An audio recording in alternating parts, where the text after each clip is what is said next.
talk about some weird things that happen between 1 and 2 months. My name is Dr. Lauren Hughes. I'm a board certified pediatrician. I'm talking about 1 to 2 months of life of a baby. There's a couple weird things that you might not be aware of. Number one is called infant dyschezia. Infant dyschezia is you think your baby is constipated at 1 month old because they're and nothing happens. This is both true for the poop and the fart. Why is that? Because whenever babies come out, they come out when they're physically ready. Neurologically, they're a little behind. They just need to figure out how to eat and sleep and breathe. Those are the primaries. Pooping goes to the back burner. It is a reflex, similar like if you hit your knee and your leg jumps out. Whenever your stomach detects food, your colon empties. That's called the gastrocolic reflex. And that is why your baby poops 8 million times a day their first month, and then all of a sudden, they stop doing that.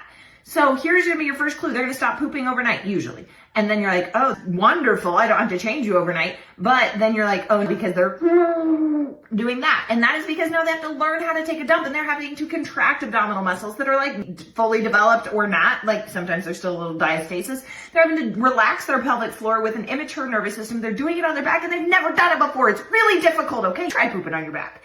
So all of that to say that as long as the poop that comes out is soft, they are eating, they are peeing, their belly is soft, then you're good. They are not constipated and they just have to learn how to poop because that is conducive with life. Now, the second weird thing is baby puberty.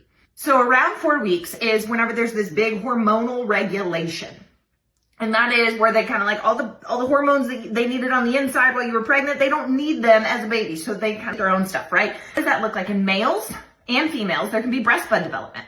In females, they might have milk production from those breast buds. Don't attempt this. Don't try to like make that happen, but that can happen. Females can have a couple drops of blood, like a small period. Both males and females can get acne. They can get congestion. Similar, like if you had pregnancy congestion, similar type of thing. All of that is very weird, very normal. The newborn acne, that will go away with time. Okay, have a good one.